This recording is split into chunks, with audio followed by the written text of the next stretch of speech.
Back on TYT Sports, kicking off your Tuesday with My Cause, My Cleats. So from Week 13 in the NFL actually made a fair decision and a highly questionable and critical one that we usually have against the NFL and allowing players to express their beliefs and causes and concerns around the world, whether it be nonprofit organization, charitable organizations, domestic violence in the NFL, police brutality in the United States, whatever it might be. They decided that Week 13 that they can have this thing called My Cause, My Cleats. And on their cleats, they were able to make all custom cleats to break away from that uniform dress code that they had. You know, the same dress code that disallowed players to wear pink outside of Breast Cancer Awareness Month, even though some of the players' parents had breast cancer. Amazing. But I'm not going to be mean towards the NFL for no reason. This is something that I like to see. So here's a couple of the cleats that you saw from players around the league. Ezekiel Elliott's cleats was for animal cruelty and foundations. You move kind of forward through them, and they come from a variety of different sources. You'll see a lot of foundations, cystic fibrosis and a new story charity, and you'll keep going through Elvis Dumerville, all remarkable players. Haloti Nagata's foundation, and we'll keep going through. We're going to get to one at the end that I want to talk about way more. Michael J. Fox, which hits close to home for myself. Cameron Jordan for United Way. United Way is a fantastic organization. Yeah. I know, wonderful commentary I'm adding to this one. Nike Football made those. I think some of these, by the way, are ridiculously awesome looking cleats, but this is the one that I wanted to actually focus on. Steve Smith is a very outspoken player and has backed up every single action pretty much on the field with phenomenal play, even though he was told time and time again that he wouldn't be the best player, he wouldn't be a great receiver, and now he's going to finish and get his plaque in the NFL Hall of Fame at some point. And he might play next year too. The End Domestic Violence cleat, he wasn't the only one, but obviously the most prominent in terms of wearing these. The End Domestic Violence cleats is one that hits, I think, closest to home with the NFL, because there is a problem with domestic violence in the NFL. We know that. It comes up every single year. And I like the fact that Steve Smith decided to go out on a limb in the way and use these as his. Because domestic violence isn't a foundation. Domestic violence is not a charity that you can donate to or raise, but you can raise awareness of it.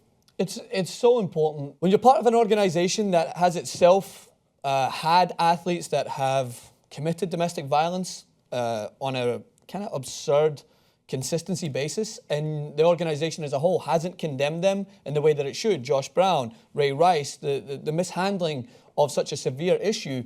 What it takes at times is someone to be part of the organization, which many have had in the past, and be like, on paper, being like, this is not okay. I'm part of this organization. I don't like what this stands for. And this is something that in history, if you look at anything that has changed, like it didn't take equal rights for women to be like, this isn't right. And then all of a sudden somebody went, yeah, you're right, this isn't right. No, it took men who were perhaps participating in companies that weren't giving equal pay to women or weren't treating women the same way to be like, no, this isn't right. Like, it's really important to understand that for change to happen, it needs to come from those that are actually involved in it, whether they agree with what's going on or whether they uphold the values that the NFL seem to uphold when it comes to domestic violence, which seems to be players first, everyone else after. When someone speaks against that, it's so powerful. And I think that just something like that, where they put end domestic violence on their cleats, that can have a really powerful effect if players get on board with it, if more players start to realize that this is representative of us. We play in this organization, and this organization hasn't treated women fairly. The Josh Brown case, although it was trending for a while, it seems to kind of settled along with many other cases, and we're like, it's just another thing. Like, it should be constantly prominent. Hasn't been brought up once in the news since the week of aftermath, right? And again, it's not going to be the last time, but I think if any important conversations that have gone on in terms of all news in the past week and a half, is that a couple of bad actors amongst a whole does not define the whole, but sometimes it takes one or two of the good actors amongst the whole that really represent the group to say something. Yeah. If you see something, you say something. And having someone I thought like Steve Smith to do this is one of the best. I mean, it doesn't have to just be Steve Smith. It could have been Tom Brady. It could have been Cam Newton. It could have been Luke Kuechly. You can list off a million different players, but Steve Smith kind of fits the narrative of somebody who was told to keep quiet, you're not going to do as well as you think you are. And he proved every single critic, analyst, draft scout wrong on his way to a Hall of Fame career. It's such an important point, and I like that you used it. I just referenced it in a video I did for the Facebook I stole his channel.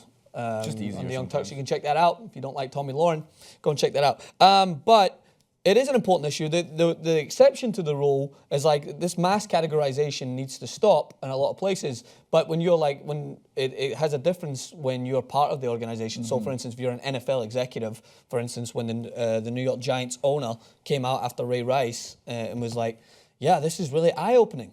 And then he stood by Josh Brown. So he does represent the NFL because he's an executive for them. And that's an instance where, unfortunately, you're going to be categorized as being part of this larger picture for the NFL. But as you mentioned, just because some athletes enact despicable actions towards their partners or other people in domestic violence, it doesn't mean that all of those athletes stand for those same set of rules. And I think that it's important when we realize that these individuals have to be condemned, but other individuals have to stand up for the victims, like he's doing in this example. So I'm all with this.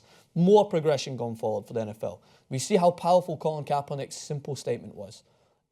Whether you agree or disagree with it, it got a lot of people talking. It got a lot of money raised. It increased awareness. I think one of far surpass anyone's expectations. This could be wrong, but it's something that intuitively I feel that part of what happened earlier this season and the acts of raising awareness peacefully, non-violently, has led the NFL to certain things like my cause, my cleats. Regardless what they might want to believe, I don't know if this could have been on the docket for 2 years. They could have said, "Mel, let's work something like my cause, my cleats. Let's figure out that organization."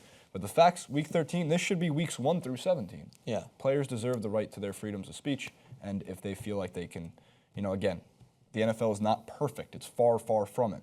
But it's little things like this that point in the right direction. I call the NFL assholes in one clip, and I'm calling them. Yeah, But I take these on a case-by-case basis, always a case-by-case basis, because if it's not fair to consider some bad actors representing the whole, it's not fair to consider some bad actions by the NFL to represent the whole.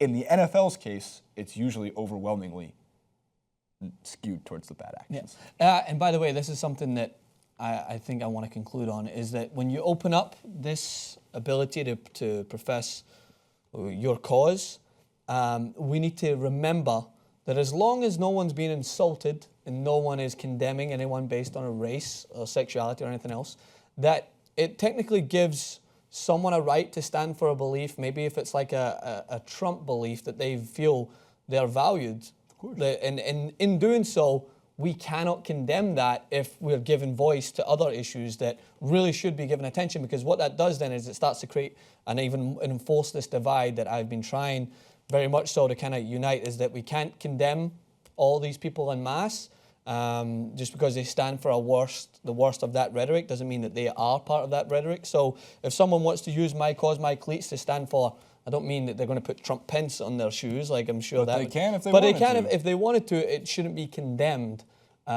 is what I mean, because what it does is it just really anchors a divide rather than understanding a conversation. Because if the whole reason you're putting it on your shoes is to hopefully raise raise awareness and spark a conversation. So those would be very orange cleats. Yes. Sorry.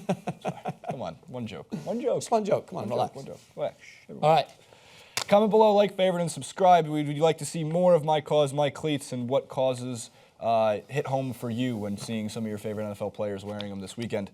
At Francis_Maxwell on Twitter. Go to youtube.com/theyoungturks. No, it's facebook.com/theyoungturks for the video most recently posted by the man wearing the suit and pocket square. Double-breasted. 2 boos.